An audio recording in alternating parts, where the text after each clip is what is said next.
Alhamdulillah hamdu syakirin wa asyhadu an la ilaha illallah wahdahu la syarika lah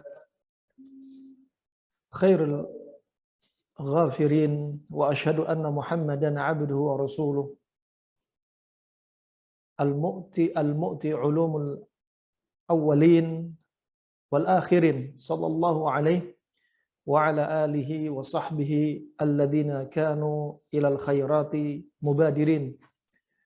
Alhamdulillah, Bapak Ibu-ibu rahimani wa rahimakumullah yang saya cintai karena Allah, dalam kesempatan duha ini ya bersama yaitu kajian umum MT Sahabat Ilmu Teladan, kita akan mulai satu kajian dari cabang-cabang ilmu yang dibawa Nabi SAW dengan tema pada pagi atau duha ini ta'aruf dengan Tibbun Nabawi.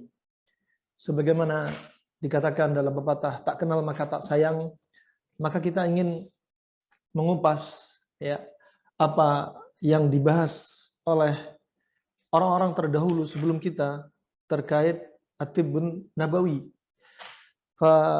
Pertama, rahimani wa rahimakumullah jami'an, Allah Subhanahu wa taala telah menjadikan bagi hambanya pintu-pintu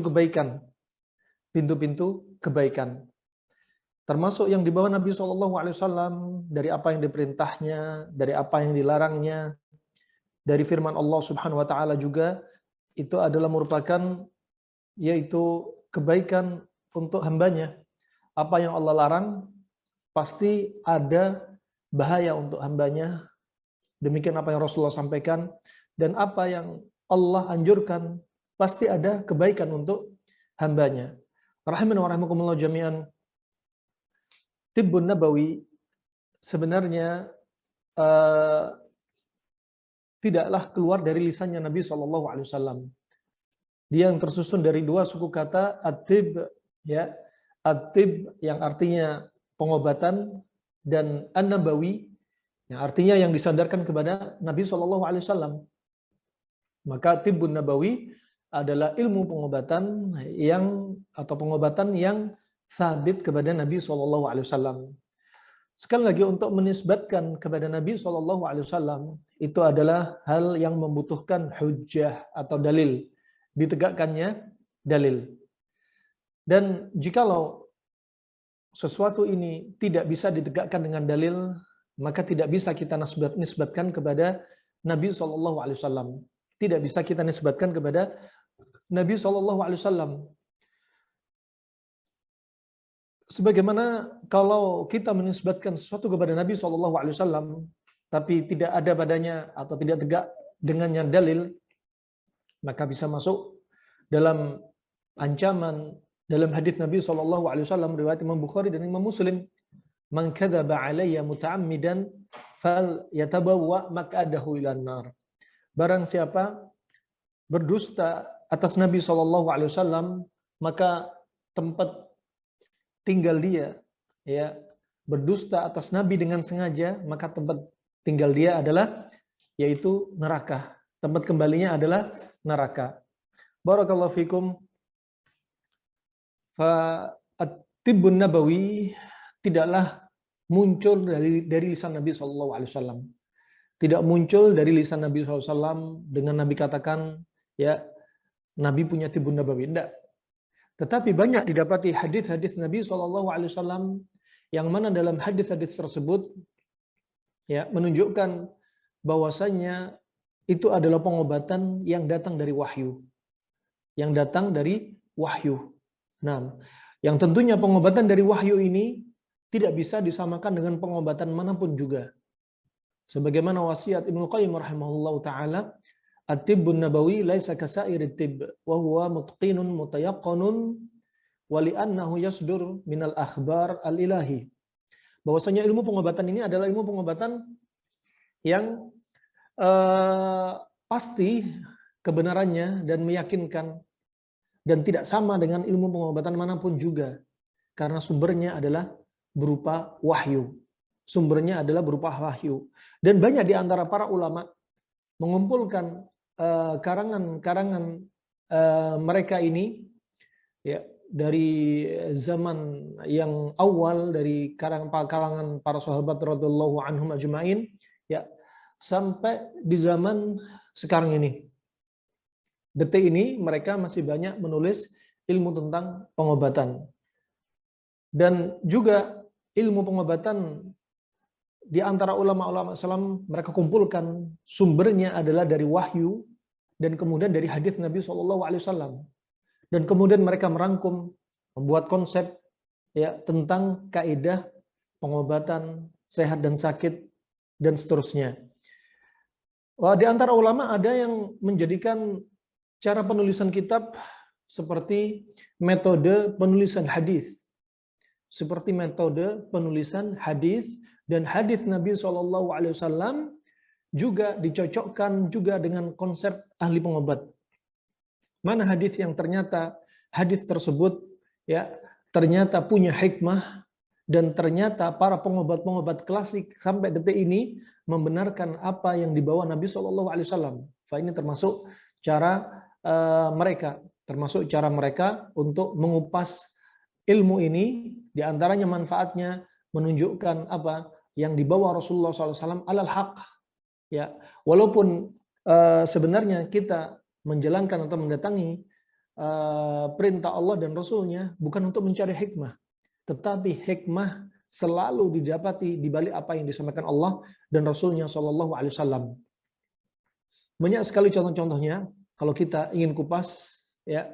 Contoh saja seperti terkait dengan lalat, ya, Nabi bersabda, "Idza waqa'a dzubab fi ina'i ahadikum falyakmishu thumma liyanza'hu fa inna fi ihda janai da wa fil ukhra shifa." Ini juga sebagai dalil, ya. Ini juga sebagai dalil bahwasanya apa yang disampaikan Nabi SAW dengan cara hadis, dan hadis-hadis itu hadis yang sahih, kemudian hadis tersebut sangat masuk akal untuk kemudian diteliti dan benar apa yang dibawa Nabi SAW. Tidaklah hal ini kecuali untuk menambah keimanan kita, ya, untuk semakin meningkatkan keyakinan kita akan tauhid rububiyah, uluhiyah, dan asma wa sifat Allah Subhanahu wa taala. Kemudian rahmatullah, istilah tibbun nabawi walaupun tidak keluar dari lisan Nabi SAW, kemudian para ulama di masa silam mereka mengumpulkan hadis-hadis tersebut, ya, mereka mengumpulkan hadis-hadis tersebut dengan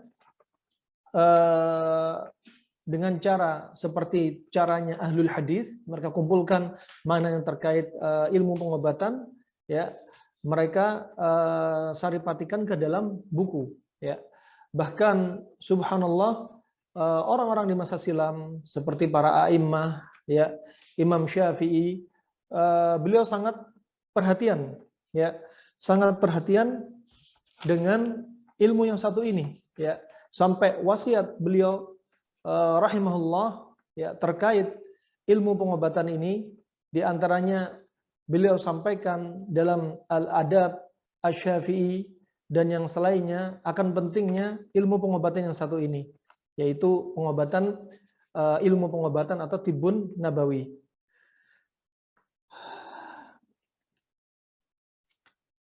Di antara ucapan Imam Syafi'i rahimahullah, ya, la taskunanna fil bilad alladhi laisa fihi alim yuftik an dinik wa laisa fihi tabib yunbi'uka an maradhi jasadik, ya. Janganlah Anda tinggal di satu negeri, ya, yang di situ nggak ada seorang alim pun sama sekali, dan tidak ada yang seorang alim ini untuk berfatwa tentang agama Anda. Dan kedua, tidak ada seorang dokter pun untuk memberikan kabar tentang kondisi tubuh Anda.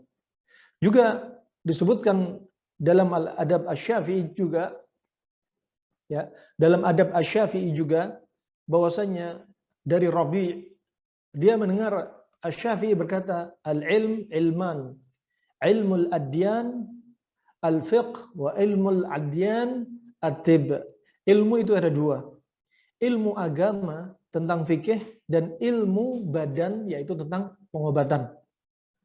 Tentang pengobatan. Juga disebutkan dari Al-Hasan bin Sufyan dari Harmalah, dia berkata, kana Syafi'i yatalahaf ala ma dhayya'a al-muslimun min at-tibb. Dahulu Asy-Syafi'i sangat sedih ya dengan apa yang disia-siakan oleh kaum muslimin dari ilmu pengobatan. Kemudian berkata Syafi'i, dhayya'u thulutsal ilm. Mereka telah menyia-nyiakan sepertiga dari ilmu. Wa wakaluhu ilal yahudi wan nasara. Dan mereka menyandarkan ilmu pengobatan ini kepada Yahudi dan Nasara, kepada Yahudi dan Nasara. Kemudian rahimakumullah, ilmu ini tidak bisa dilihat sebelah mata. Ilmu tentang pengobatan, ilmu tentang sehat, tentang sakit. Ya, walaupun kalau kita perhatikan Nabi SAW, sebagaimana dalam sabdanya dalam riwayat Imam Muslim, al-mu'min al-qawi khairun wa ahabbu ilallah minal mu'min al-dhaif. Seorang mukmin yang kuat lebih dicinta, paling dicinta dan paling baik di sisi Allah Subhanahu wa taala. Ya, siapa? Orang yang paling kuat dalam hal ini imannya. Asalnya bicara iman. Ya, daripada apa? Mukmin yang lemah. Ya, jadi mukmin yang kuat lebih dicinta di sisi Allah, ya. Lebih dicinta di sisi Allah dan lebih disuka, ya. Khairun wa ahabbu ilallah. Lebih baik di sisi Allah juga. Kenapa? Karena iman. Tetapi sekali lagi, iman juga membutuhkan kesehatan fisik. Berapa banyak orang yang mereka sakit, kemudian turun iman mereka. Katakan, subhanallah, kalau kita tidak bully sebagian orang yang sakit, lumpuh, tidak lagi bisa melangkahkan kakinya ke masjid, tidak lagi berziarah, tidak lagi bisa bersilaturahmi, tidak lagi dia bisa haji dan umrah dan lain sebagainya. Demikian Syekh Shalih Fauzan berpendapat jihad fisabilillah juga membutuhkan fisik. Ya, maka penjagaan kesehatan juga merupakan sesuatu yang perlu diperhatikan. Tidak kalah pentingnya para ulama di masa silam, bahkan disebutkan di kalangan para sahabat radhiyallahu anhum ajmain, ada di antara mereka yang menekuni ilmu pengobatan. Ada di antara mereka yang menekuni ilmu pengobatan. Dimasukkan di antaranya juga oleh Al-Hafidz Ibnu Hajar. Mereka ini dalam jajaran as-sahabat, ya. Mereka dalam jajaran sahabat.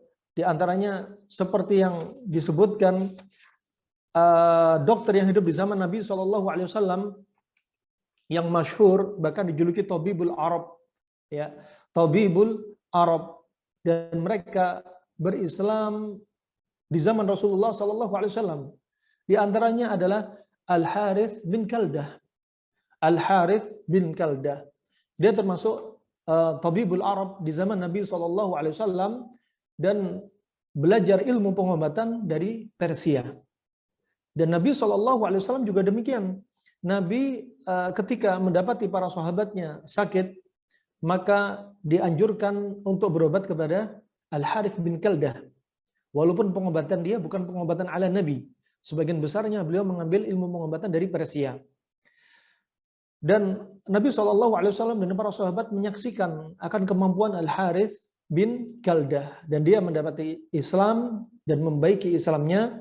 Dan sering Rasulullah SAW memerintahkan agar untuk mendatangkan dia ketika sakit. Sebagaimana datang riwayat bahwasanya Sa'ad bin Abi Waqqas ketika sakit, maka diobatilah dengan cara terapinya Al-Harith bin Kaldah, ya, di antaranya dengan cara fasdu, ya, dengan cara fasdu. Nah, sekali lagi, sebagian kalau kita ingin fahamkan kaidah di antaranya, kedokteran Tibbun Nabawi adalah masuk dalam kedokteran klasik, tetapi tidak sebaliknya. Tidak semua kedokteran klasik masuk dalam jadwal pengobatan Tibbun Nabawi. Nah, seperti fasdu ini tidak sabit dari Nabi SAW, ya, dan dia murni dari kedokteran klasik, karena Nabi SAW tidak menyebutkan dengan lisannya, tidak mengikrarkan tentang fasdu, juga tidak ada lafaz khusus Nabi memerintahkan fasdu. Dan sampai-sampai Umar bin Khattab, ya, disebutkan bahwasanya beliau sering bertanya kepada Al-Harith bin Kaldah tentang al-himyah, yaitu tentang pengobatan penyakit. Tentang pengobatan penyakit. Dan sampai ditulis buku ucapan-ucapan pertanyaan antara Umar Al-Khattab dan jawaban dari Al-Harith bin Al-Kaldah. Al-Harith bin Al-Kaldah. Ini sebagaimana disebutkan oleh Ibnu Abi Usaibah dalam tarjamah tentang beliau dan ucapan-ucapan beliau, di antaranya dalam Tabaqatul Atibba halaman 161 sampai 162, ya, tentang yaitu pertanyaan Umar bin Khattab kepada Al-Harith bin Kaldah. Begitu pula di zaman Nabi SAW ada dokter yang hidup di zaman Nabi, yaitu Ibnu Abi Ramsah At-Tamimi, ya, Ibnu Abi Ramsah At-Tamimi. Nah, yang dia pernah bertanya kepada Nabi SAW, arini ma bik, kabarkan kepadaku ya Rasulullah apa yang Anda alami, apa yang Anda rasakan dari keluhan Anda. Fa ini rajulun tabib, sesungguhnya aku adalah seorang laki-laki tabib, berprofesi sebagai tabib atau dokter. Faqala sallallahu alaihi wasallam, bal anta rajulun rafiq, bukan hanya tabib, tapi kamu adalah laki-laki yang setia yang selalu menemani Rasulullah sallallahu alaihi wasallam. Nah, Ibnu Abi Ramsah ini, ya, Ibnu Abi Ramsah At-Tamimi, ya, beliau ini adalah termasuk jajaran sahabat yang namanya Rifa'ah, ya, Rifa'ah bin Yathribi, Rifa'ah bin Yathribi, dan masuk jajaran sahabat. Dan juga Ashabus Sunan Abu Daud, Tirmidzi, An-Nasai mengeluarkan hadis dari riwayat beliau dari Ibnu Abi Ramsah, ya. Beliau ini berjumpa dengan Nabi, juga meriwayatkan hadis dari Nabi Shallallahu alaihi wasallam. Kemudian terjemah tentang Ibnu Abi Ramsah ini bisa dilihat dalam Tahdzib at-Tahdzib, ya. Juga dilihat dalam terjemahnya dalam Al-Isabah lil Hafidz Ibnu Hajar. Kemudian yang ketiga yang terkenal dengan Tabibul Arab diantaranya adalah Asy-Syamardal bin Qibath Al-Ka'bi An-Najrani, ya. Dia termasuk juga dalam jajaran sahabat Tabibul Arab di zaman Nabi SAW, dalam jajaran sahabat dari Najran, ya. Dan beliau pernah ditanyai oleh Rasulullah SAW. Beliau pernah ditanyai Rasulullah SAW. Beliau bertanya kepada Rasulullah SAW, ma yahillu lahu min tib fa'akhbiru. Nah, kemudian dijawab oleh Rasulullah ketika beliau bertanya, ya Rasulullah, ya, apa yang halal dari ilmu pengobatan ini? Kabarkan kepadaku ya Rasulullah. Ya. Kemudian Rasulullah bersabda, anta a'lam bittib minni. Kamu lebih paham tentang ilmu pengobatan, lebih paham dariku. Nah, lihat hal ini dari kitab Al-Isabah jilid 3 halaman 358 tentang terjemah Asy-Syamardal, juga dalam Lisan Al-Arab jilid 4 487. Nah, subhanallah, di sini diantaranya juga menunjukkan bahwasanya Nabi SAW ketika ada yang sakit, Nabi memerintahkan sahabat berobat kepada mereka. Kemudian juga Nabi menyerahkan urusan pengobatan kepada mereka. Maka kita bisa pahami, jika ada yang mengatakan dokter yang paling mahir adalah Nabi SAW, jika itu nisbatnya pengobatan dari Nabi yang munculnya dari wahyu. Dari mahir dari sisi apa? Nabi SAW hanya menyampaikan apa yang disampaikan oleh malaikat Jibril dari Allah Subhanahu wa Ta'ala. Dari Allah Subhanahu wa Ta'ala melalui malaikat Jibril. Dan hakikatnya Nabi bukanlah dokter, hanya menyampaikan wahyu dari Allah Subhanahu wa Ta'ala. Nah, kalau dikatakan bukan dokter, Nabi SAW seandainya dokter, pasti Nabi bertanya, ya, mendiagnosa penyakit, ya, menganamnesa jenis penyakitnya. Setelah ditegakkan diagnosanya, baru Nabi menentukan obatnya atau terapinya. Tapi Nabi tidak demikian.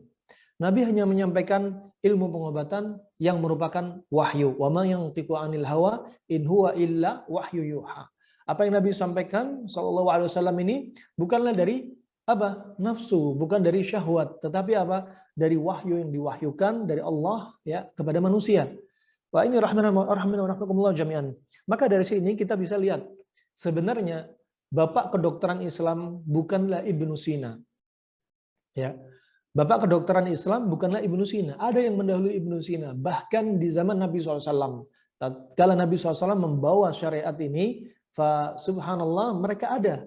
Hidup di zaman Nabi SAW. Bahkan dokter-dokter ini sebagiannya meriwayatkan hadis dari Nabi SAW dan disampaikan kepada tabi'in, tabi'ut tabi'in dan setelahnya. Wah, ini rahmanakumullah. Sekali lagi at-tibbun nabawi ya, kalau dikatakan tibbun nabawi itu membutuhkan dalil khusus, benar nggak ini dari Nabi? Kalau tidak benar dari Nabi ya, tetapi ada dalam kedokteran klasik Arab, maka itu termasuk pengobatan Arab klasik. Sehingga jangan sampai tercampur antara tibbun nabawi dan kedokteran Arab klasik. Kemudian rahmanakumullah, sebagaimana kita sebutkan ya, bahwasannya di sana para pendahulu selain dari sahabat radhiyallahu anhum ajmain, ada juga setelahnya dan setelahnya. Di antaranya Imam Syafi'i juga mahir dalam ilmu pengobatan. Dan juga mereka di antaranya para pendahulu kita juga meriwayatkan hadis dari Nabi SAW terkait atau terkhusus ilmu pengobatan. Terkhusus ilmu pengobatan. Seperti Imam Bukhari. Imam Bukhari rahimahullah ya, dalam sahihnya Sahih Bukhari, sebaik-baik kitab yang kaum muslimin sepakat, sebaik-baik kitab setelah Al-Qur'an adalah Sahih Al-Bukhari. Beliau telah datang dalam sahihnya yaitu meriwayatkan hadis yang sampai 120 hadis yang sahih. 120 hadis yang sahih ya. Juga termasuk hadis-hadis tersebut termasuk athar salaf dari para sahabat dan tabi'in. Ya, lihat dalam Fathul Bari jilid 10 halaman 252. Ya, beliau meriwayatkan hadis-hadis terkait dengan ilmu pengobatan 120 hadis. Ya, begitu pula Imam Muslim. Ya, Imam Muslim telah mengeluarkan apa yang dikeluarkan diriwayatkan oleh Imam Bukhari, kecuali ada 8 hadis yang Imam Muslim meriwayatkan sendirian tanpa diriwayatkan oleh Imam Bukhari. Juga Ashabus Sunan ya, mereka juga demikian menambahkan riwayat ya, tambahan dari riwayat yang tidak disebutkan oleh Bukhari, tidak disebutkan oleh Imam Muslim. Juga di antaranya dalam Masanid wal Ma'ajim ya, mereka juga menyebutkan tentang ilmu pengobatan apa yang tidak disebutkan oleh orang-orang selain yaitu dari mereka, selain mereka seperti Imam Bukhari, Muslim dan yang selainnya juga ada ternyata ilmu pengobatan, ada yang sanadnya sahih, ada yang sanadnya lemah, nah ada bahkan hadis yang palsu. Dan juga Abu Bakar Ibnu Sunni juga demikian ya. Mereka punya bahkan menulis kitab At-Tibbun Nabawi, At-Tibbun Nabawi. Sebelum itu juga ada ulama di antaranya Abu Bakar Muhammad bin Zakaria Ar-Razi. Beliau bahkan lahir pada 213 Hijriah dan meninggal pada 251 Hijriah ya. Bahkan beliau ini meninggal sebelum lahirnya Ibnu Sina 60 tahun ya. Ajaibnya kalau kita lihat kitab-kitab mereka sangat unik ya, dengan keterbatasan ilmu alat yang untuk mereka penelitian, tetapi mereka membuat konsep ilmu pengobatan diantaranya imma datang dari Nabi SAW atau mengambil dari isyarat-isyarat Al-Quran, atau terkadang mereka mengambil dari kedokteran Yunan atau tajrubah dari orang-orang Arab di masa silam.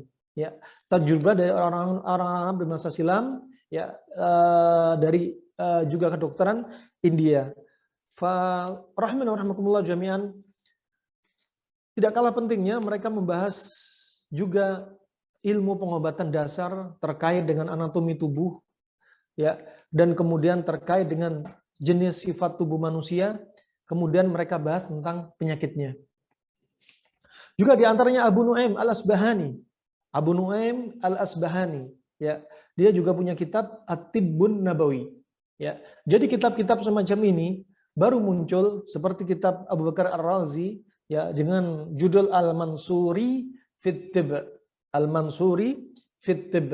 Nah, dari kurun 200-an Hijriah. Nah, sudah membuat At-Tibb. Walaupun Nabi SAW tidak menyebutkan At-Tibb, mereka akhirnya mengumpulkan hadis-hadis, ya, kemudian dijadikanlah hadis tersebut Tibbun Nabawi. Walaupun di dalamnya ada hadis yang lemah, hadis yang sahih. Nah, sampulnya Tibbun Nabawi, tapi di dalamnya juga perlu dipelajari mana yang sabit kepada Nabi dan mana yang tidak sabit kepada Nabi SAW. Juga di antaranya Ibnu Abi Asim. Ibnu Abi Asim punya kitab dengan judul Kitabut Tibb wal Amrad, kitab pengobatan dan penyakit. Beliau termasuk ulama pada 287 Hijriah. Masya Allah, orang-orang di zaman silam sudah sangat banyak sekali karangan mereka terkait ilmu pengobatan. Juga di antaranya Abdul Latif Al-Baghdadi. Ya. Juga Abdul Latif Al-Baghdadi punya karangan satu kitab dengan judul Qism Al-Arba'in At-Tibbiyah. Qismi dinamakan Al-Arba'in At-Tibbiyah dengan judul kitabnya Al-Arba'in At-Tibbiyah, yaitu terkait dengan 40 hadis yang hadis ini disyarah terkait dengan ilmu pengobatan. Juga ada Abul Husain Al-Baghdadi, ulama pada sekitar kurun yaitu 400-an Hijriah. Juga di antaranya Ibnu Tarkhan Al-Hamawi. Ya, Ibnu Tarkhan Al-Hamawi, beliau membuat kitab, ya, dengan judul Al-Ahkam An-Nabawiyah fi Sina'ati Tibbiyah. Ya. Yaitu Al-Ahkam An-Nabawiyah fi Sina'ati Tibbiyah, termasuk syarah dari arba'in hadisan mimma ittafaqa alaih syaikhan min al-ahadits al-waridah fi tibb, yaitu membahas 40 hadis yang termasuk hadis yang muttafaqun alaih dari Imam Bukhari, Imam Muslim. Juga ada kitab At-Tibbun Nabawi dari Abu Ja'far Al-Mustaghfiri. Ya, Abu Ja'far Al-Mustaghfiri, yaitu sekitar kurun 432 Hijriah, yaitu kurun keempat. Kemudian juga di antaranya Abdul Malik bin Habib dalam kitabnya At-Tibbun Nabawi. Ya, dalam kitabnya At-Tibbun Nabawi. Juga Abu Husain Ali bin Musa Ar-Ridha, ya. Dia juga punya kitab yaitu Al-Ahadits An-Nabawiyah Al-Waridah fi Tibb, yaitu hadis-hadis yang sahih, ya, tentang ilmu pengobatan. Juga Muhammad bin Ibrahim bin Musa'id Al-Ansari punya kitab Tibbun Nabawi. Ya, juga Ibnul Jauzi. Ibnul Jauzi juga punya kitab tentang ilmu pengobatan juga. Juga Tibbun Nabawi lil Maqdisi Al-Hambali. Juga Tibbun Nabawi li Diya'idin Al-Maqdisi Abi Abdullah Muhammad bin Abdul Wahid Ahmad Al-Maqdisi Al-Hambali, yang beliau meninggal pada kurun 643 Hijriah. Juga Tibbun Nabawi lil Habib An-Naisaburi. Juga Tibbun Nabawi li Muhammad As-Safti atau As-Sifti Az-Zaini. Ya.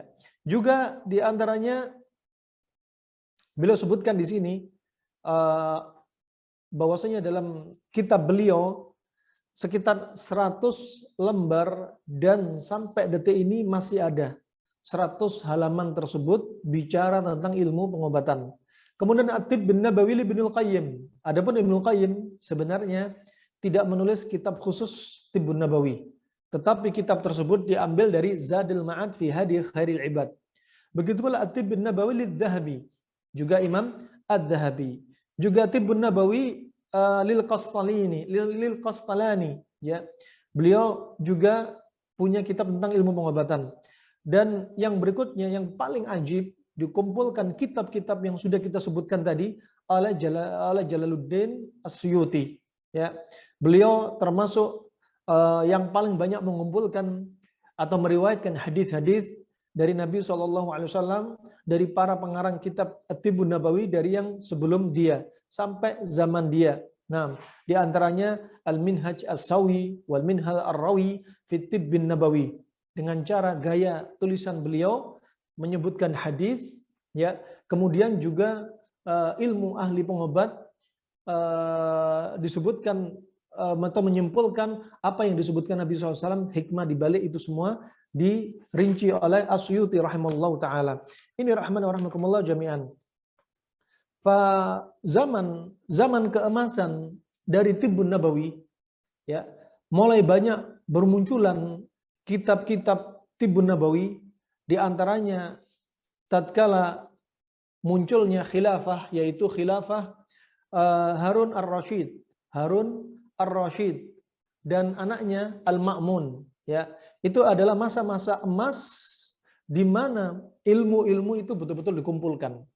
Ilmu itu dikumpulkan, dan zaman mereka sangat perhatian dengan yaitu para ulama, ya, sangat perhatian dengan para ulama dan memberikan semangat kepada para ulama untuk menyebarkan ilmu, adab dan cabang-cabang ilmu, ya, termasuk ilmu terkait ilmu pengobatan, ya.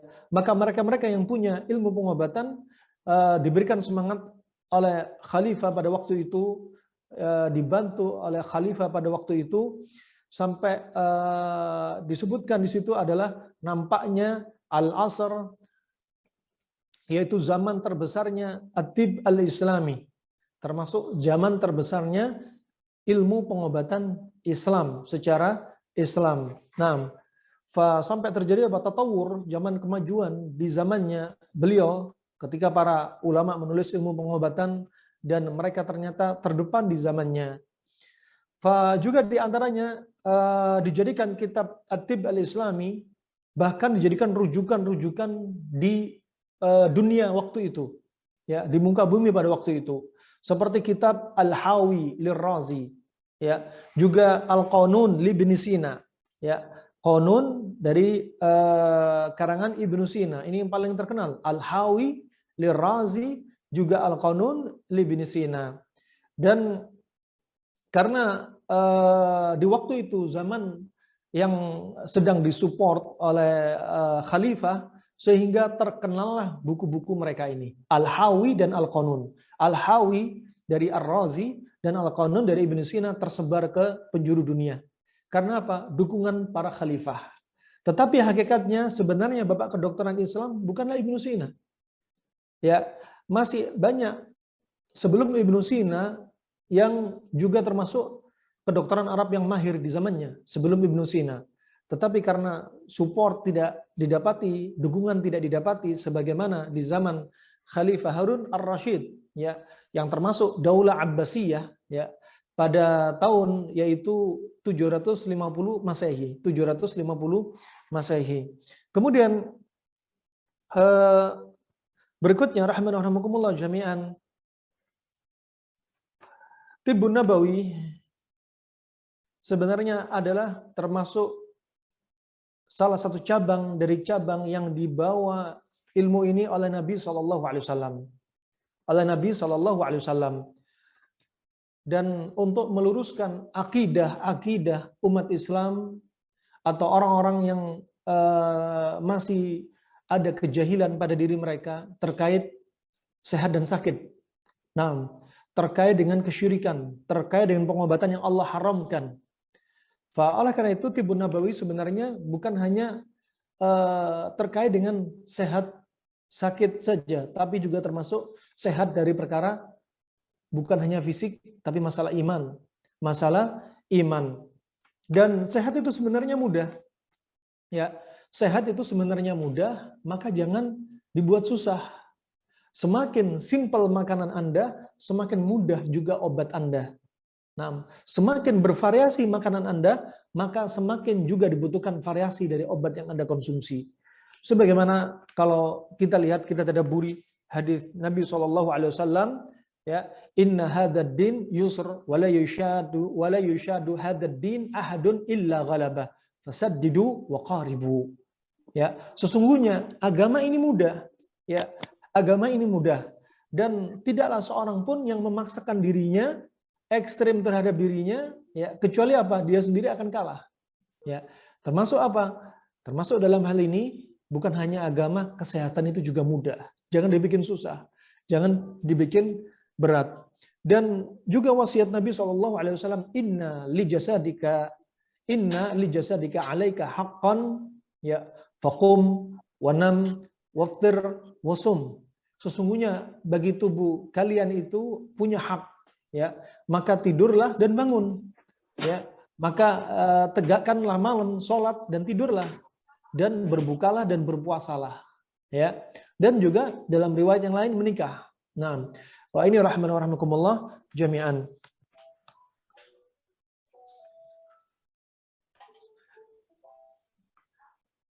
Kemudian rahman wa rahmakumullah,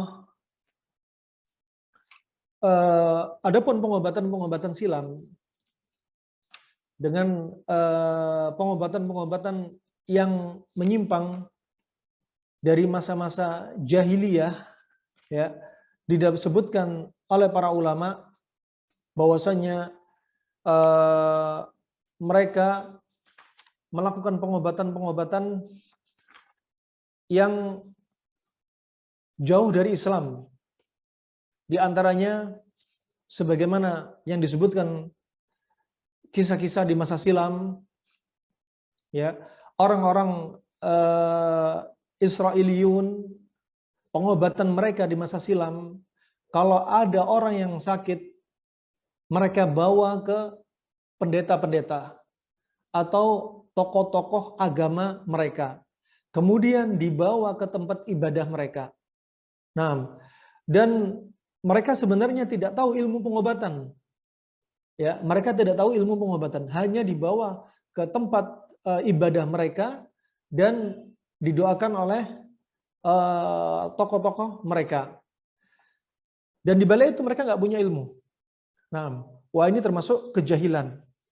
Hal lain halnya dengan Islam, ya, memasrahkan amanat kepada ahlinya, antu'addul amanati ila ahliha, yaitu memasrahkan amanat kepada ahlinya, termasuk orang yang sakit amanatnya dibawa kepada tabib atau dokter yang mereka memang mempelajari ilmu pengobatan. Juga di antaranya apa yang disebutkan tentang kisah jahiliyah, seperti ketika ada musim wabah, ya, ketika ada musim wabah, agar mereka terjauh dari dampak wabah, ya, sebagaimana dikatakan, inna rajula al-marid idza khafa al-waba nahaqa nahiqal himar, ya. Kalau ada musim wabah, kemudian dia biar nggak kena wabah, maka apa yang dia lakukan? Dia meringkik seperti ringkikan keledai. Maka ini jelas kejahilan, khurafat, ya, yang ada sebelum zaman Nabi SAW, yang ada sebelum zaman Nabi SAW. Wah, ini termasuk menggunakan khurafat, juga sihir, ya, dan ini kebiasaan orang-orang di masa silam, ya, tidak terlepas ilmu pengobatan terkait dengan sihir dan perdukunan. Kemudian juga diantaranya adapun kedokteran Romawi, orang-orang Romawi, ya, bahwasannya mereka melakukan pengobatan dengan yaitu air kemih atau air kencing, ya, air kencing dari air kencing hewan. Fa ini adalah pengobatan di masa jahiliyah yang diambil oleh orang-orang Arab, ya. Satu-satunya kencing yang boleh diminum hanya kencing onta, sebagaimana sabit dari Nabi SAW. Kemudian rahmatullah, terkait juga Tibbun Nabawi ini untuk meluruskan apa yang terjadi dari masa-masa jahiliyah, seperti mereka menggunakan jimat, ya, agar tidak sakit menggunakan jimat, atau memindahkan penyakit kepada hewan, ya, dan ini terjadi juga di masa silam. Atau mereka juga kadang menggunakan pengobatan-pengobatan yang menggantungkan diri kepada selain Allah Subhanahu wa taala, seperti berobat kepada para dukun. Di zaman kita katakan berobat kepada orang pintar. Hakikatnya sebenarnya caranya yang digunakan adalah cara yaitu bertawakal kepada selain Allah Subhanahu wa taala dan isti'anah kepada selain Allah Subhanahu wa taala yang merupakan kesyirikan. Nah, kemudian rahimahumullah jami'an disebutkan dalam sekian banyak kitab ulama al-qudama menunjukkan bahwasanya Islam punya perhatian besar terkait dengan kesehatan. Ya, Islam punya perhatian besar terkait dunia kesehatan. Bagaimana tidak, banyak disebutkan ayat-ayat ya yang menunjukkan bahwasanya Islam sangat perhatian ya untuk menjaga kesehatan, untuk menjaga dirinya dari malapetaka ya, dan juga diantaranya untuk menghilangkan atau membersihkan apa yang ada di dalam tubuh kita ya, baik kotoran dan dosa. Kotoran dari sisi hissi ataupun maknawi. Contohnya juga diantaranya Allah berfirman wala taqtulu anfusakum, jangan bunuh diri kalian. Ini menunjukkan apa? Islam sangat perhatian dengan sesuatu yang mencelakakan diri agar dijauhkan dari apa? Dari manusia.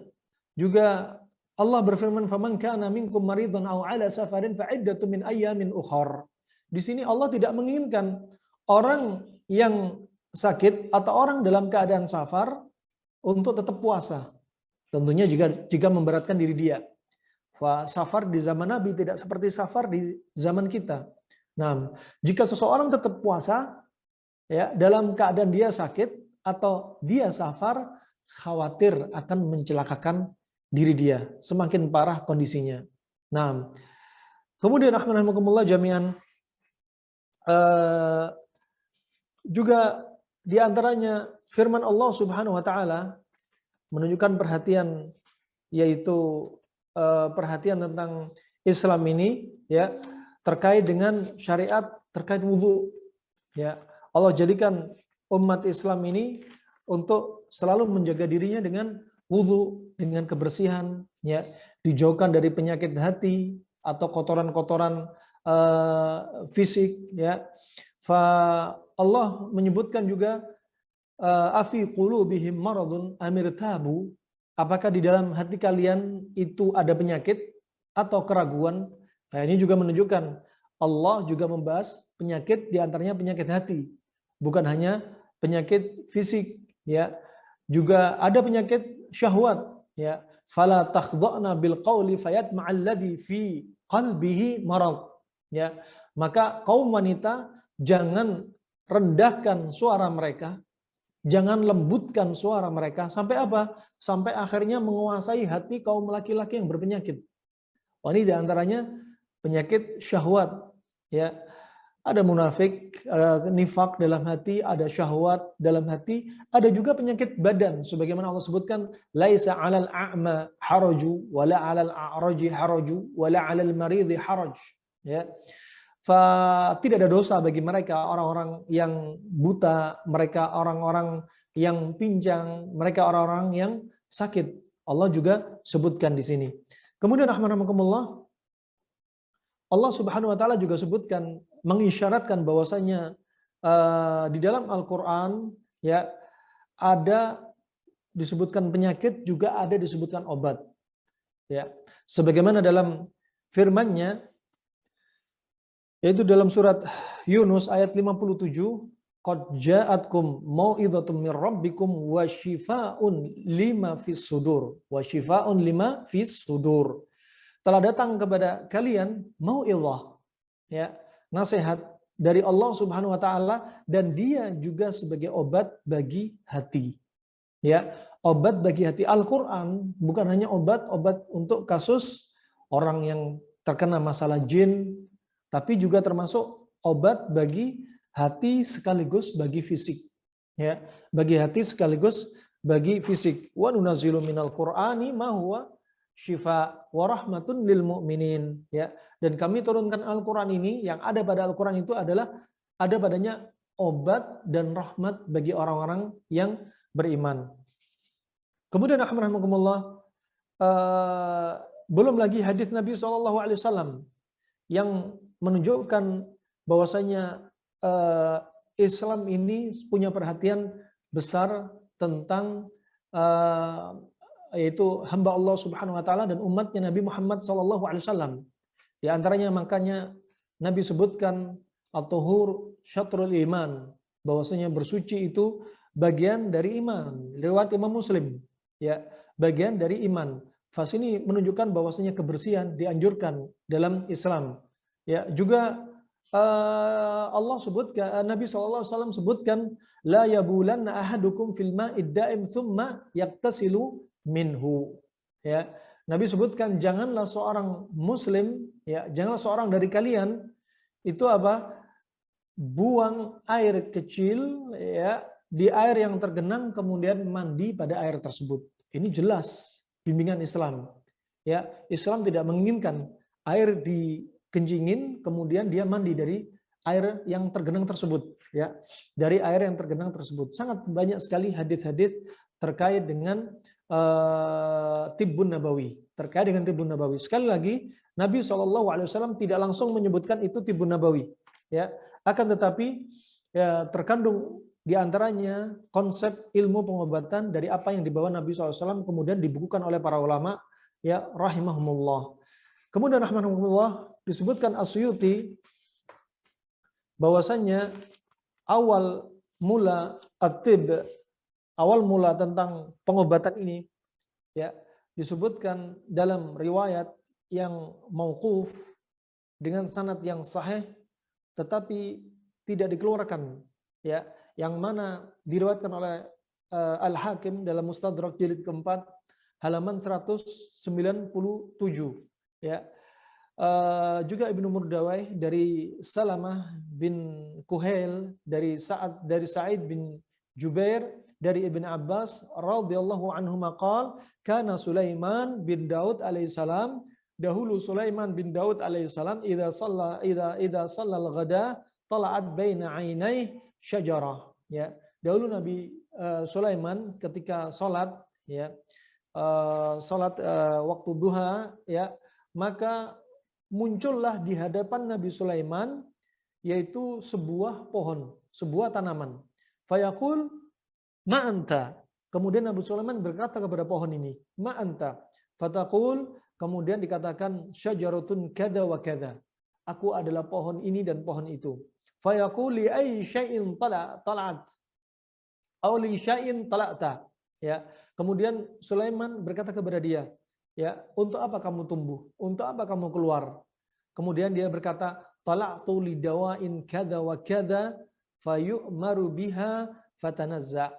Nah, aku sebenarnya ditumbuhkan, ya, aku muncul untuk penyakit ini dan penyakit itu. Kemudian Nabi Sulaiman diperintahkan untuk mengambil tanaman ini dan berobat dengannya, ya, dan berobat dengannya. Wallahu a'lam bishawab. Sanadnya ini sahih tapi tidak dikeluarkan dari Al-Hakim juga Ibnu Murdawai. Fa ini rahimana wa rahmakumullah jami'an. Fa ini diantaranya latar belakang tentang at-tibbun nabawi. Fa tibbun nabawi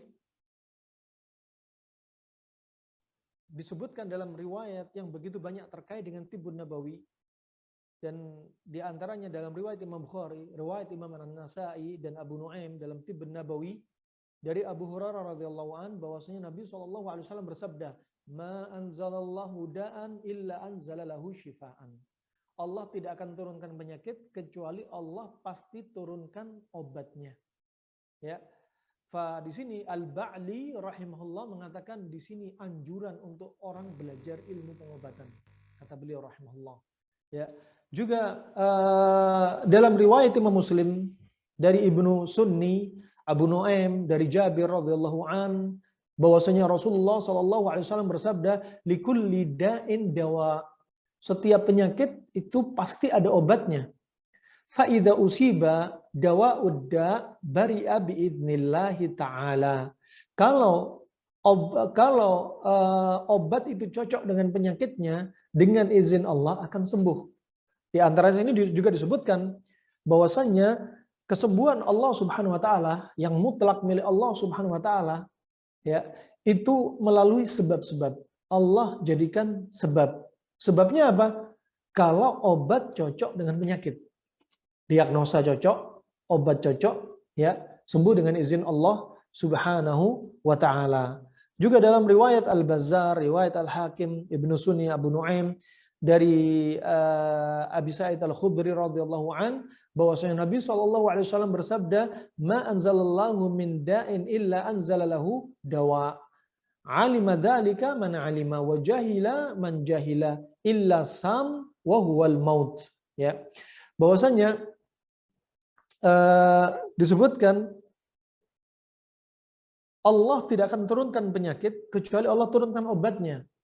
Ya, taulah yang demikian dari yang tahu, dan tidak tahulah orang yang memang tidak tahu kecuali kematian. Ya, kecuali kematian, karena kematian ini terkait dengan ajal dan hanya Allah sajalah yang tahu. Dan kemudian rahimakumullah, Nabi SAW sebagaimana diriwayatkan dari Abu Daud, At-Tirmidzi, Al-Hakim, ya, dan disahihkan oleh Al-Hakim, juga diriwayatkan oleh An-Nasai, Ibnu Majah, Ibnu Sunni, Abu Nuaim dari Usama bin Syarik radhiyallahu an, qala ya Rasulullah, hal alaina min junah alla natadawa, ya Rasulullah, ketika sahabat ini bertanya, ya, apakah kami yaitu bersalah, ya, apakah kami berdosa ya Rasulullah, ya, bolehkah kami ini berobat, ya, apakah kami nggak usah berobat saja atau kami berobat? Kemudian Rasulullah SAW bersabda, tadawau ibadallah fa innallaha lam yadha' da'an illa wada'a lahu dawa'an ghairu da'in wahidin al-haram. Ya, berobatlah wahai hamba-hamba Allah Subhanahu wa taala, karena Allah tidaklah meletakkan penyakit kecuali Allah letakkan obatnya juga. Kecuali apa? Satu obat diantaranya al-haram, ya. Kecuali satu penyakit diantaranya yaitu al-haram. Al-haram maksudnya yaitu apa? Tua rentah. Maka di sini disebutkan, berarti dari sini kita tahu dua penyakit yang memang nggak ada obatnya, yaitu penyakit kematian dan apa? Penuaan. Ini nggak ada obatnya. Nah, dua hal ini nggak ada obatnya. Tadi disebutkan dalam riwayat sebelumnya bahwasanya apa? Illa sam wa huwal maut, kecuali kematian. Kematian ini nggak ada obatnya. Dan dalam riwayat ini disebutkan ghairu da'in wahidin al-haram, ya, kecuali satu penyakit yaitu al-haram. Fa kematian dan penuaan betul-betul penyakit yang nggak ada obatnya. Kemudian rahimakumullah, di sini menunjukkan anjuran dari Nabi SAW untuk seorang itu berobat, ya, untuk seseorang itu berobat. Tentunya apa? Berobat kepada ahlinya, dan ahlinya nggak mungkin jadi ahli kecuali apa? Melalui proses pembelajaran. Melalui proses pembelajaran. Nah, makanya Nabi bersabda, man tatabbaba walam yu'lam minhu at-tib min qabl fahuwa dhamin. Ya, barang siapa yang, ya, praktek pengobatan atau sok jadi praktisi atau sok jadi dokter, sok jadi pengobat, sok jadi terapis, sok jadi herbalis, padahal dia nggak pernah belajar ilmu pengobatan, jika ada apa-apa, maka apa? Dia dhamin. Dia sebagai penebus. Dia yang menebus apa yang terjadi dari malprakteknya.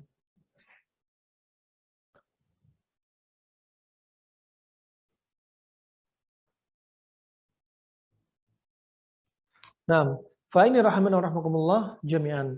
Banyak sekali hadis-hadis yang menunjukkan tentang anjuran Nabi SAW untuk berobat. Fa pengobatan sebagaimana disebutkan Ibnu Qayyim rahimahullah, pengobatan itu ada 3 jenis. Ada diantaranya pengobatan tabi'iyah, yaitu alami, proses alami, secara alami. Kemudian ilahiyah, ya, memang pengobatan yang bersumber dari Al-Quran ataupun dari hadis Nabi. Kemudian ada yang terangkai di situ tabi'iyah sekaligus ilahiyah. Tabi'iyah sekaligus ilahiyah. Ini pengobatan tabi'i dan sekaligus memang sumbernya dari wahyu Allah Subhanahu wa taala. Contohnya ketika Nabi SAW disengat kalajengking. Ya, Nabi keluar dari sholatnya dan kemudian Nabi SAW minta air dingin dengan garam. Air dingin untuk mendinginkan sifat racun yang panas, dan garam untuk mengikat racun yang sudah masuk di dalam tubuh. Ini termasuk apa? Tabi'i. Kemudian yang ilahi, kemudian Nabi memegang lokasi atau daerah sakitnya sambil Nabi membaca Al-Ikhlas, Al-Falaq, dan An-Nas. Al-Ikhlas, Al-Falaq, dan An-Nas. Salah kalau ada orang yang mengatakan bahwasanya Tibbun Nabawi tidak perlu kita pelajari. Ya, salah. Pertama apa? Di antara mereka mengatakan udah biar ahlinya yang belajar. Ya, kemudian ngapain sih belajar Tibbun Nabawi? Mau belajar bikin resep? Ya. Kemudian ada yang mengatakan di antaranya bahwasanya Tibbun Nabawi tidak menambah iman. Ada juga yang mengatakan bahwasanya Tibbun Nabawi itu adalah yang tidak perlu dipelajari dan lain sebagainya. Ini tentunya apa? Mindset yang salah. Nah, bahkan Muhammad bin Muflih menyebutkan Tibbun Nabawi termasuk ilmu yang terkandung dalam konteks ayat Al-Yauma Akmaltu Lakum Dinakum. Ya, Al-Yauma Akmaltu Lakum Dinakum. Dia masuk dalam konteks ayat ini. Ya, menunjukkan bahwasanya Islam ini sempurna. Termasuk di antara sempurnanya Islam di antaranya ada At-Tibbun Nabawi. Ada At-Tibbun Nabawi. Wallahu a'lam bishawab. Sepertinya ini yang bisa kami sampaikan ya untuk sekedar ta'aruf tentang Tibbun Nabawi, walaupun sangat singkat sekali, akan tetapi tentunya untuk mendapatkan tambahan maklumat ya tentunya dengan proses pembelajaran untuk masuk setelah muqaddimah dari ta'arufnya, membahas ilmu cabang-cabang ilmu pengobatan yang dibahas oleh para ulama silam. Fa ajaib wal gharaib, apa yang mereka bahas dengan simpelnya ilmu mereka, subhanallah tidak tertinggal dengan ilmu kedokteran modern. Di antaranya Ibnu Qayyim rahimahullah juga menyebutkan ya yang lebih penting dari sekedar pengobatan juga termasuk ilajul mardha bitadbibi nufusihim wa taqwiyati qulubihim ya. Yaitu termasuk pengobatan orang sakit dengan apa? Mengobati jiwanya dan menguatkan hatinya. Ini juga penting. Ya, kenapa demikian? Karena ketika orang sakit, dia bisa jadi terlebih penyakitnya sudah kronik, bisa jadi dia lemah iman, juga lemah fisik. Ya, maka saatnya dikuatkan hati dia. Ya, ini termasuk tasliyah, menghibur orang yang sakit. Sehingga apa? Di antaranya selain dia apa? Tidak putus asa dengan rahmat Allah berupa kesembuhan, wala taqnatu min rahmatillah. Ya, jangan sampai putus asa dengan rahmat Allah. Termasuk rahmat Allah itu asyifa, dengan kesembuhan dari Allah Subhanahu wa taala. Kemudian yang berikutnya dari sisi apa? Dari sisi dia akan menjadi hati yang ridha. Fa subhanallah, beda antara orang yang sakit hatinya ridha dengan orang yang sakit yang selalu berkeluh kesah. Nah, penting untuk dikuatkan sampai kata Ibnu Qayyim rahimahullah ya, beliau membuat judul bab fi hadis sallallahu alaihi wasallam, bab petunjuk Nabi sallallahu alaihi wasallam fi ilajil mardha bitadbibi nufusihim wa taqwiyati qulubihim ya, wa taqwiyati qulubihim. Penting untuk menjadi seorang tabib ya, mengobati penyakitnya secara fisik atau maknawi, kuatkan juga imannya. Ya, sampaikan qala Allah, qala Rasulullah ya, sabar dengan qada dan qadar Allah Subhanahu wa taala, itu juga merupakan obat. Ya, ini bedanya. Tibbun Nabawi ya ada pengobatan kasus penyakit medis ataupun non medis. Ya, medis ataupun non medis. Diajarkan dari sisi non medis cara menangkal ain ya. Bagaimana kalau orang udah terlempar ain, bagaimana terapinya? Ketika sihir, bagaimana terapinya? Oh, ini bedanya. Karena sumbernya adalah dari wahyu, baik dari Al-Quran atau hadis Nabi Shallallahu Alaihi Wasallam. Semoga yang sedikit ini ya bisa menjadi bekal untuk kita semua untuk kemudian masuk dalam pembahasan yang lebih detail lagi dari ilmu yang dibawa Nabi SAW dari At-Tibbun Nabawi. Wallahu a'lam bishawab. Kita kembalikan kepada moderator. Masya Allah Ustaz, jazakallah khair. kita mungkin masuk ke sesi tanya jawab, Ustadz, karena sudah ada pertanyaan-pertanyaan yang sudah masuk di dalam kolom chat. Yang pertama itu dari Kak Nila. Assalamualaikum warahmatullahi wabarakatuh. Pak Ustadz, Afwan izin bertanya, apakah Husnul Hindi termasuk Tibu Nabawi? Itu pertanyaan pertama. Kemudian yang kedua, Afwan, Pak Ustadz, bagaimana cara menyehatkan hati dengan cara Tibu Nabawi? Tafadhal, Ustadz. Kita pakai papan tulis ya.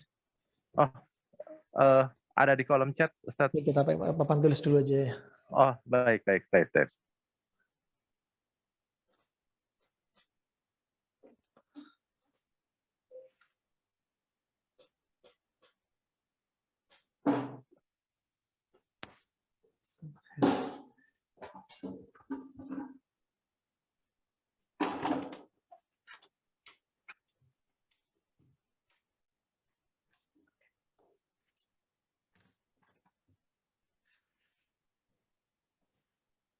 Pertanyaan yang sangat bagus ya.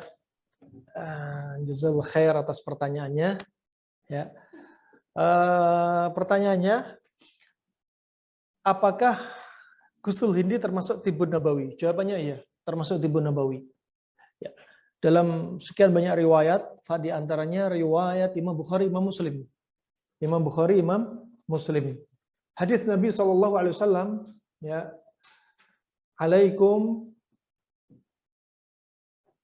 Alaikum bihadza al-ud al-hindi. Fa inna fihi sab'ah ashfiyah. Minha dzatul jann. Ini riwayat Bukhari wa Muslim. Riwayat Imam Bukhari wa Muslim. Baik. Kemudian riwayat menyendiri dari Imam Muslim. Riwayat Imam menyendiri dari riwayat Imam Bukhari. Di antaranya setelah disebutkan hadis ini, disebutkan yang lainnya al-udrah. Al-udrah. Nah, al-udrah. Nggak mengganggu. Baik. Baik ya, coba perhatikan di sini. Hendaknya Anda menggunakan ya alaik bi, ini artinya bisa apa? Iltazimu.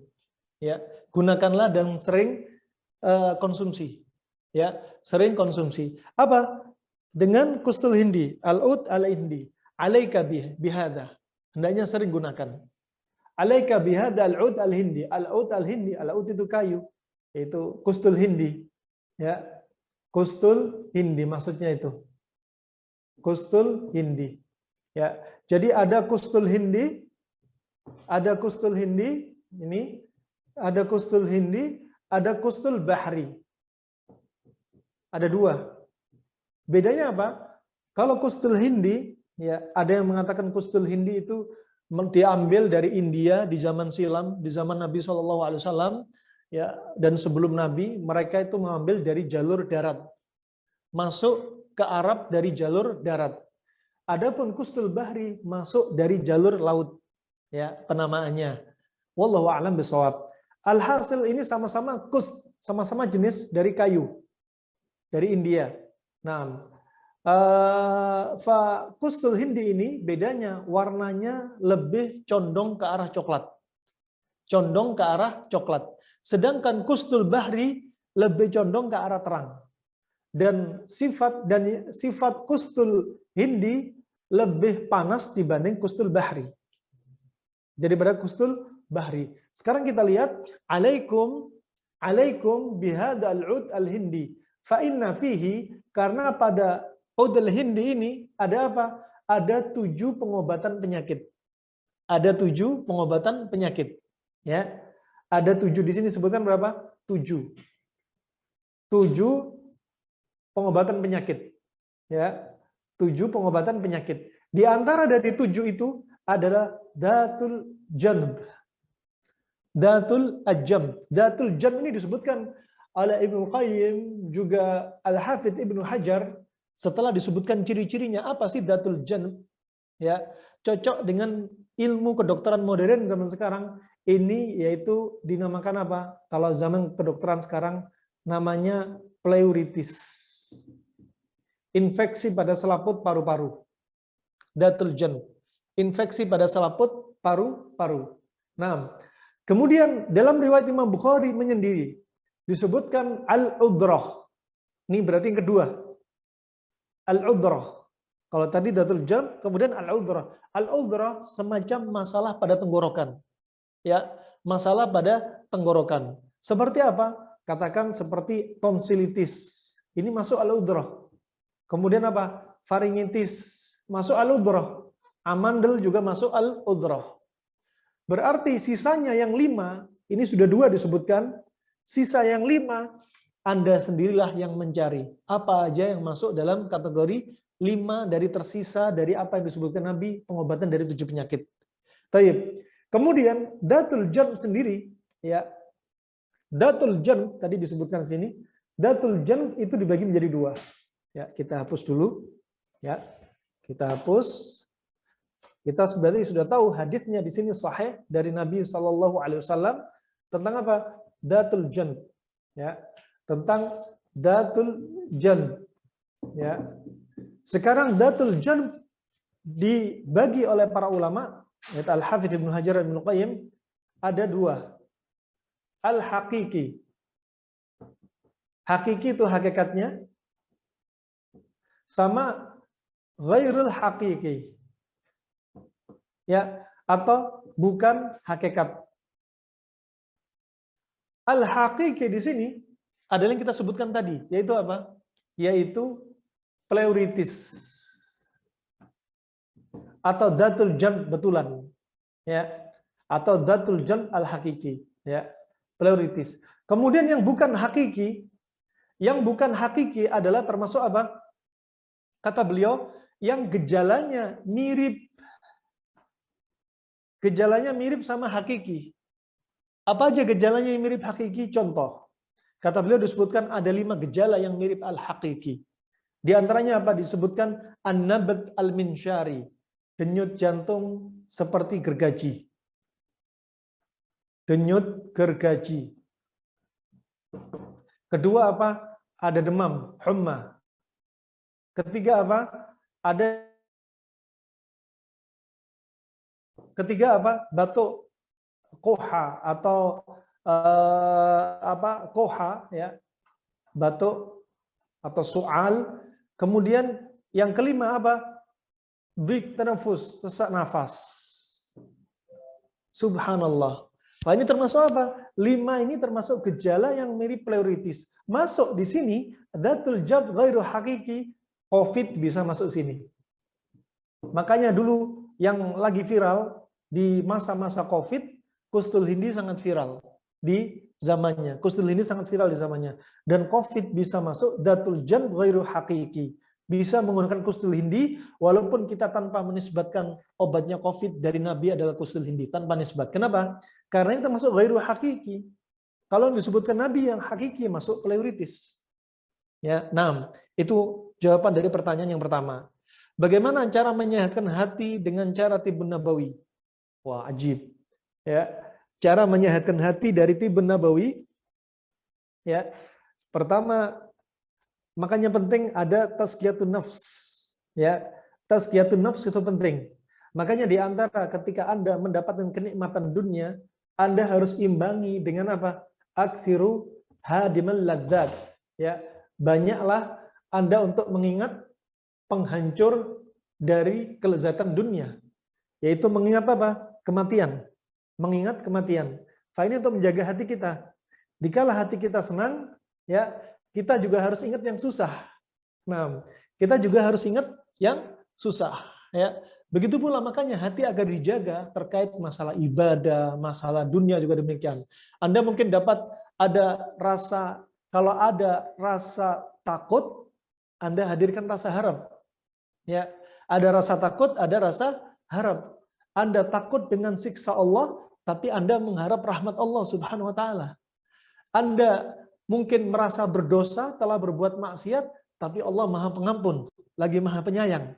Maka dari dosa Anda yang tadi menunjukkan ketakutan, tapi Anda juga berharap kepada Allah Subhanahu wa taala. Kalau sebaliknya, kita selalu dalam keadaan kesenangan tanpa diiringi rasa takut, kita akan apa? Menjadi orang yang maghrur. Ya, dengan apa? Dengan dunia. Maghrur dengan dunia. Makanya harus diimbangin terus. Kemudian kalau dikatakan sehat hati, artinya dia ingin lepas dari sedih. Datang dari Nabi SAW, ya, obat dari kesedihan. Makanya hati ini subhanallah disebutkan Nabi SAW bahwasanya faina fil jasadi mudghah idza salahat hadhihi al mudghah idza salahat hadhihi al mudghah salaha jasadu kulluh wa idza fasadat hadhihi al mudghah fasada jasadu kulluh. Ini penting. Kalau hati ini sehat, maka jasad ikut sehat. Kalau hati ini sakit, jasad ikut rusak, ikut sakit. Nah, sakitnya hati ini bisa karena kesedihan, juga bisa karena dosa. Ya, bisa juga karena dosa. Makanya di antaranya ketika orang sedih, obatnya disebutkan Nabi SAW. Kalau lagi sedih, obatnya disebutkan Nabi SAW. Apa? Dalam hadis riwayat Imam Muslim dari Jabir bin Abdullah, at-talbinatu mujimmatun lil fuadi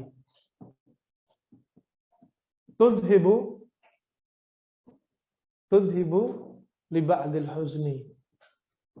Nah, kata Rasulullah, at-talbina, tepung gandum, ya, itu merilekskan jiwa dan menghilangkan sebagian rasa sedih. Ini resep yang bisa dikonsumsi, resep bisa dimakan, ya. Dengan apa? Tepung gandum. Nih resepnya hati yang bisa dimakan. Adapun yang nggak bisa dimakan, tapi dengan zikir. Diajarkan Nabi SAW, diantaranya apa?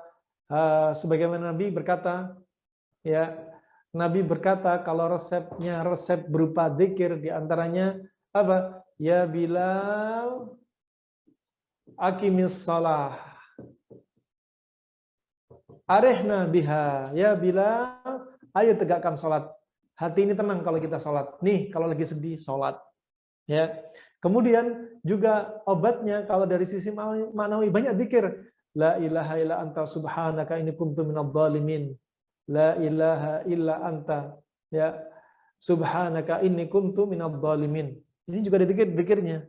Juga di antara dia diajarkan Nabi SAW, Allahumma rahmataka arju, ya, Allahumma rahmataka arju, dan seterusnya. Wala takilni ila nafsi tarfata ainin wa aslih li sya'ni kulla la ilaha illa ant. Ketika sedih, doa kesedihan dibaca, ya. Kemudian apa? Mindset. Nih mindset juga penting ketika sedih. Ya, mindset. Ya, ketika sedih, ketika hati Anda sedang galau, ya kembali kepada Allah Subhanahu wa taala. Nah, mindsetnya apa? Nih, kalau Anda difitnah, Anda ada masalah rumah tangga, Anda ada dicoba dengan cobaan apapun, ya, semua itu miliknya Allah Subhanahu wa taala, ya. Allah akan ganti dengan yang lebih baik. Wallahu a'lam bishawab. Insyaallah itu saja jawaban ringkas, ya. Berikutnya kita kembalikan kepada moderator. Barakallahu fiik.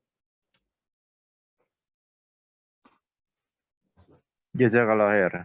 Baik Ustaz, ada pertanyaan lagi di kolom chat.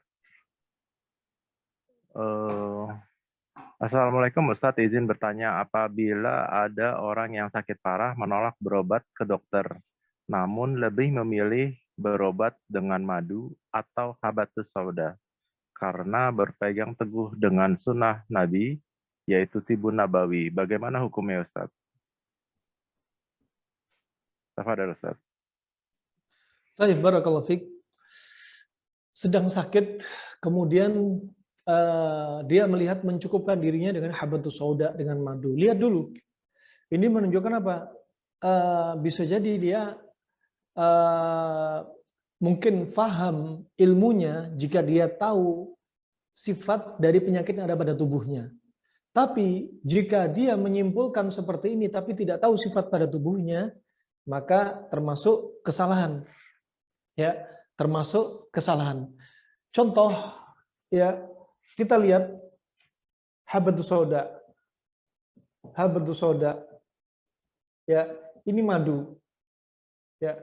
Fahabatu soda sifatnya panas kering. Madu sifatnya panas selembab, awal, atau ada yang mengatakan hangat. Baik. Kalau kita lihat dalam konsep panas dingin, kalau orang berobat habatus soda dan madu saja, sedangkan dia punya penyakit panas, maka ini adalah kesalahan. Ya, sangat tidak tepat sekali. Penyakitnya panas, kasih habatus soda. Ya, jadinya apa? Panas ketemu panas akan semakin panas. Ya, jadinya panas ketemu panas, penyakitnya panas, kemudian herbalnya panas. Hasilnya apa? Bisa jadi tambah panas. Ya, bisa jadi tambah panas. Kecuali kalau dia punya penyakit, katakan punya penyakit, dia konsumsi habatus soda dan madu, dan dia punya penyakit sifatnya dingin. Contoh apa? Vertigo, ya, atau asma, atau rematik. Silahkan, tidak mengapa jika Anda pakai seperti ini. Nah, tapi kalau Anda salah konsep, maka apa? Akan semakin memperparah kondisi tubuh Anda. Ya, habatus sauda sebagaimana dikatakan Nabi SAW, alaikum bihadi al-habatus sauda fa innaha dawa likulli da illa sam. Hendaknya Anda sering mengkonsumsi al-habatus sauda, ya, karena dia obat segala macam penyakit kecuali kematian. Kemudian disebutkan Ibnu Qayyim, ya, di sini sebenarnya ada fikih tibbun nabawi. Habatus soda obat segala macam penyakit, tapi apa? Yang sifatnya dingin. Yang sifatnya dingin. Ini kata Ibnu Qayyim rahimallahu taala. Makanya yang kita pahami ketika Nabi SAW mendapati orang yang demam, Nabi tidak menganjurkan orang yang demam untuk konsumsi habatus soda. Padahal Nabi sudah bersabda, hendaknya sering konsumsi habatus soda, dia obat segala macam penyakit kecuali kematian. Kenapa pada orang demam tapi Nabi tidak berikan habatus soda? Tapi Nabi anjurkan abriduhu bilma fa innahu min fayhi jahannam. Dinginkan dengan air karena dia termasuk dari hembusan jahanam, ya. Ini menunjukkan katanya Ibnu Qayyim di antaranya apa? Karena habatus soda sifatnya panas, demam sifatnya panas. Ya. Makanya Nabi menganjurkan untuk mendinginkan dengan air. Wallahu a'lam bishawab. Nah, Ustaz. Wah, ini banyak sekali nih pertanyaan. Jadinya kita lanjut pertanyaan berikutnya, Ustaz. Assalamualaikum warahmatullahi wabarakatuh. Izin bertanya, Ustaz, apakah di dalam Tibbun Nabawi ada pengobatan dengan penekanan di titik tertentu pada tubuh seperti akupressure atau akupuntur dan sebagainya? Jazakallah khair, Ustaz. Tafadhal, Ustaz. Wallahu a'lam bishawab. Nah, terkait dengan terapi akupressure, akupunktur, kami tidak dapati riwayat dari Nabi SAW. Cuma ketika Nabi sakit, ya, juga mendapati sahabat yang sakit, Nabi memegang daerah sakitnya, kemudian sambil membaca Bismillahi, Bismillahi, Bismillahi, A'udzubillahi wa qudratihi min syarri ma ajidu wa hadir. A'udzubillahi wa qudratihi min syarri ma ajidu wa hadir. A'udzubillahi wa qudratihi min syarri ma ajidu wa hadir, sampai 7 kali. Bismillah 3 kali, kemudian yang berikutnya 7 kali.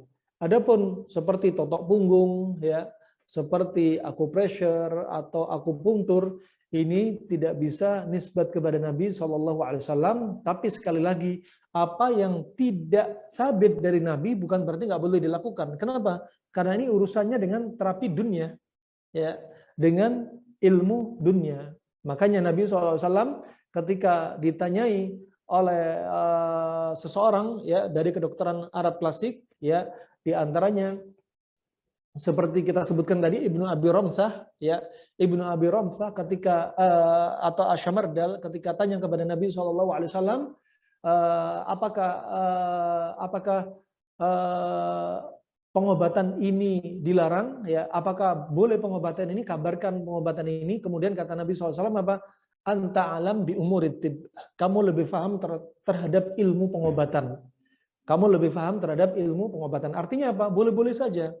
Ya, selama nggak ada unsur keharaman, selama tidak ada unsur kesyirikan, selama tidak mencelakai manusia, maka pengobatan itu diperbolehkan. Ya, seperti fasdu bukan dari tibbun nabawi tapi boleh. Bukan berarti nggak ada dari Nabi kemudian dilarang. Ya, karena ini ilmu dunia, ilmu dunia. Begitu pula akupressure, akupunktur, totok punggung, biomekanik, ya, kemudian juga refleksi, nggak ada dari Nabi SAW. Maka jangan sebutkan terapi tibbun nabawi refleksi, terapi tibbun nabawi totok punggung, jangan. Ya, tanpa harus menyebutkan embel-embel tibbun nabawi, silakan Anda lakukan terapi ini dan diperbolehkan. Wallahu a'lam bishawab. Baik, Ustaz. Kita lanjut ke pertanyaan berikutnya.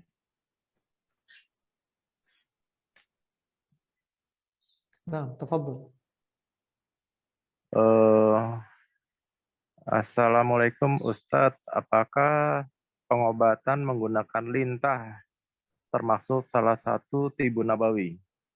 Tafadhol, Ustadz. Masya Allah. Nah, barakallahu fiik, pengobatan lintah apakah termasuk tibbun nabawi? Tidak ada disebutkan riwayat tentang hal tersebut. Yang ada mengeluarkan darah yang sabit dari Nabi adalah dengan cara berbekam. Adapun fasdu, ya, sedot lintah, ya, donor darah tidak sabit dari Nabi SAW. Barakallahu fiik. Baik, Ustadz. Kemudian ada lagi, Ustadz, Assalamualaikum, izin Ustadz, saya pernah dapat info untuk pengobatan husnul hindi ataupun kayu putih dengan mengandung habat. Apapun pengobatan nabawi tidak boleh terus-terusan, harus berjarak. Mohon pencerahannya, Ustaz. Maaf, bisa diulang yang terakhir? Jadinya pengobatan itu apakah dikonsumsi terus atau harus berjarak, Ustaz, antara menggunakan husnul hindi atau kayu putih atau pengobatan yang lainnya, Ustaz, mengandung habatus sauda. Nah, barakallahu fiik. Ada pertama asalnya kedokteran Arab klasik, karena di zaman silam orang-orang di masa silam tidak banyak mengkonsumsi herbal. Rata-rata satu penyakit, satu herbal. Kenapa? Karena makanan mereka tidak banyak bervariasi. Adapun di zaman kita, seringnya makanan bervariasi, termasuk makan minuman instan. Maka ini bisa jadi apa? Sebab obat tunggal kurang bermanfaat. Apakah boleh mengkombinasi herbal satu dan herbal yang lainnya?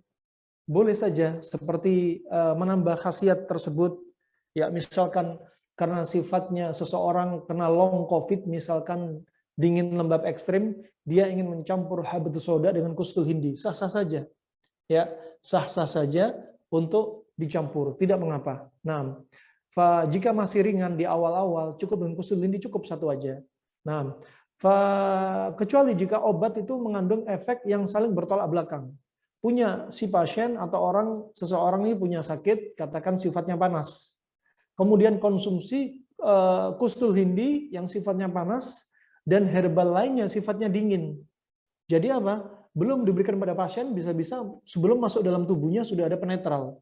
Panas dingin sudah dinetralkan. Makanya harus bisa memahami kondisi tubuh si pasien sebelum memberikan resep. Wallahu a'lam bishawab. Masya Allah, Ustaz. Tadi sempat ada Direktur Utama RSCM masuk, Ibu Lis Dina, tapi sepertinya koneksinya kurang baik. Assalamualaikum, Ustadz. Dari mana sumber literatur kategori panas dingin? Ini pertanyaannya, Ustadz. Tafadhol, Ustadz. Nah, disebutkan di antaranya oleh Al-Mansuri Fittib, ulama tahun 213 Hijriah, yaitu Abu Bakar Muhammad bin Zakaria Ar-Razi. Beliau menyebutkan di antaranya makanan yang rata-rata manis itu sifatnya adalah panas, ya, sifatnya panas. Kemudian makanan yang rasanya masam itu sifatnya dingin kering. Manis sifatnya panas lembab. Ini hanya contoh saja.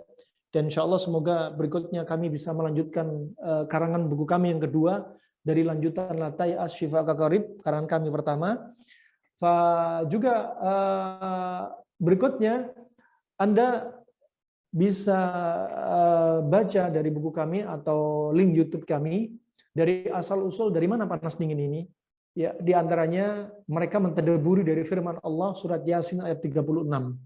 Allah menjadikan segala sesuatu berpasang-pasangan dari makhluk, semua makhluk ini, termasuk ada sehat, ada sakit, berpasang-pasangan. Ada panas, ada dingin, ada gelap, ada terang, ada langit, ada bumi, ada matahari, ada bulan, ada tauhid, ada syirik, ya, ada maksiat, ada taubat, dan seterusnya. Termasuk ada panas, ada dingin. Allah jadikan berpasang-pasangan.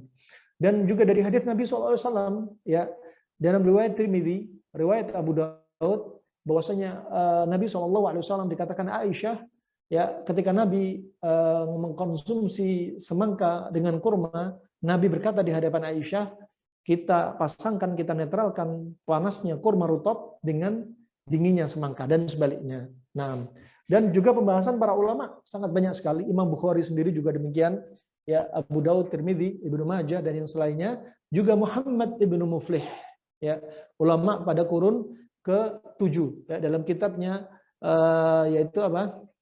Al-Adab Asy-Syar'iyyah. Beliau akhirnya membuat judul yang sangat indah, dan gara-gara judul ini akhirnya kami tulislah buku kami dengan tema La Tayas Syifa'uka Qarib, dengan judul La Tayas Syifa'uka Qarib. Beliau sampaikan, ya, faslun fil ilaji wa hifdhis sihhati bidaf'i kulli syai'in bididdi. Ya. Ini teksnya, beliau katakan bab mengobati penyakit. Mengobati berarti apa? Kuratif. Mengobati penyakit. Dan menjaga kesehatan berarti preventif. Coba, preventif. Ya, dengan apa? Dengan menjadikan segala sesuatu berpasang-pasangan. Segala sesuatu dari urusan apa? Ini, kalau makan ada panas, ada dingin. Kalau Anda selalu panas dan dingin, Anda sudah menjaga kesehatan Anda. Ya, termasuk juga mengobati penyakit dengan panas dan dingin. Kalau ada penyakit sifatnya panas, kasih makanan minuman sifatnya dingin. Sangat simpel sekali. Nah, wallahu a'lam bishawab.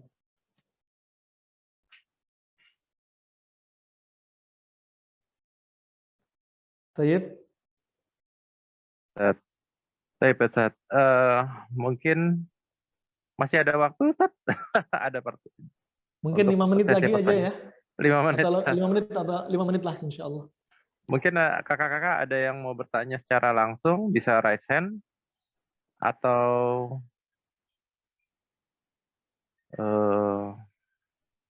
Ustaz, ada yang bertanya mengenai buku tulisan Ustaz. Mungkin kita mungkin adalah di apa namanya di Instagram Ustadz Abdul Rahman Dhani. Mohon info Instagram dan Facebooknya.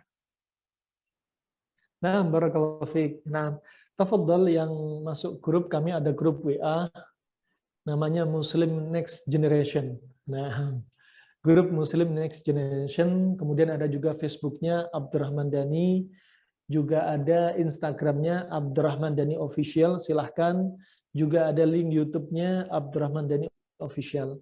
Buku kami sementara kami masih menulis 1 buku saja.